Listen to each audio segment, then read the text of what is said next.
రామాయణం చాలా పెద్దగా ఉంటుంది కదా, పిల్లలు వినడానికి కూడా పాపం కష్టం అవుతుంది. అందుకని మన రామాయణం చెప్పాలి పిల్లలకి తప్పకుండా. అందుకని చిన్నగా లఘు రామాయణంగా ఇలా అన్నమాట. జనకునికి దొరికింది జానకి నాగేటి చాలులో, పెరుగు సాగిన అతి గారాభంగా పుత్రకామేష్టి చేసి దశరథులకు దొరికిన పాయస పాత్ర. ముగ్గురు రాణులు తిన్నంతనే కలిగిన నలుగురు పుత్రులు, రామలక్ష్మణ భరత శత్రుఘ్నులు.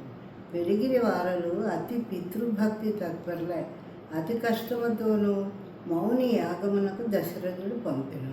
రామలక్ష్మణులు విశ్వామిత్రుని వెంట వెడలి పని ముగిసిన తర్వాత శివధనుస్సును విరిచి పరిణయమాడాడు సీతమ్మని రాముడు. వెనువెంటనే జరిగే కళ్యాణము భరత లక్ష్మణ శత్రుఘ్నులకు కూడా కళ్యాణం జరిగింది. దారుణమైన కైక కోరిక వలన రాముని పంపెను కానలకు దశరథుడు. కానీ వెనువెంటనే దశరథుడు చనిపోయాడు. సీతా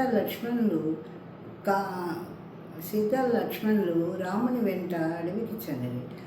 దశరథుడు ఏలిన రాజ్యమును భరతుడు రాముని పాదుకలతో 14 ఏళ్ళు పరిపాలించను.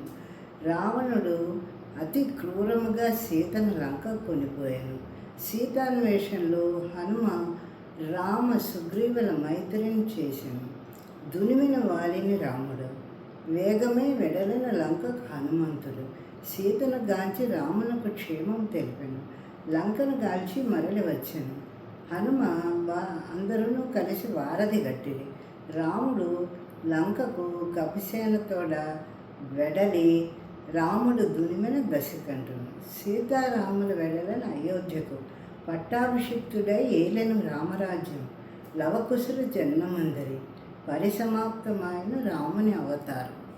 ఇలా క్లుప్తంగా రామాయణం.